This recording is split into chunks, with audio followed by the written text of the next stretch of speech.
So what doesn't work when it comes to using social media with physician recruitment? Well, I think that one of the misnomers that people kind of grab onto and think is going to be great is that they can friend doctors. There is still a very large line between the social aspect of social media and the professional aspect. Certainly things like LinkedIn allow us to be able to connect on a business level, and more physicians, even residents and fellows, have LinkedIn profiles. But the same is not true for Facebook, and very often it's not the same for Instagram either.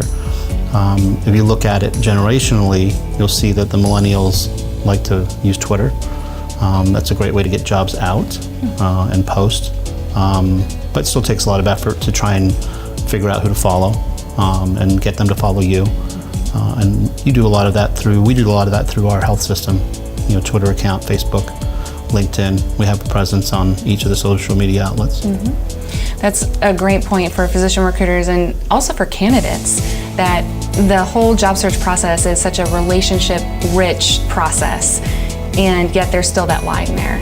And social media is a really easy line to cross, but you're recommending know your boundaries. Yeah, I think it's it's very easy for us to go out in the social media world and look people up, and I often caution people about doing that, especially if you're trying to use it for background purposes or for screening purposes and things like that. There's a lot of liability that comes with that if you're not careful with what you're doing and what you're documenting and how it's being used.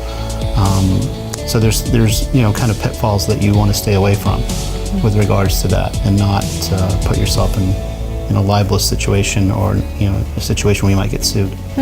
Yeah, that's a great point. Just like attaching a picture to a CV or something, you want to make sure that you have no biases attached. And right. I imagine on Facebook that would be hard to separate. Yeah, I mean, you don't know the contents of some of the things you're looking at. You don't know, how things were set up, and so you're drawing an inference that may or may not be correct. There's plenty of information out there if you want to find information. Some people swear by Googling, each of their candidates before they meet them, before they even talk to them. Again, not terribly bad thing to do. However, have to be careful with what you find, what you can corroborate, what you can find to be truthful, and what you can find to be kind of somebody else in one of their competitors put out there. So it's certainly something that we have access to. The question is always, how much access should we have, and then what do we do with it once we have it?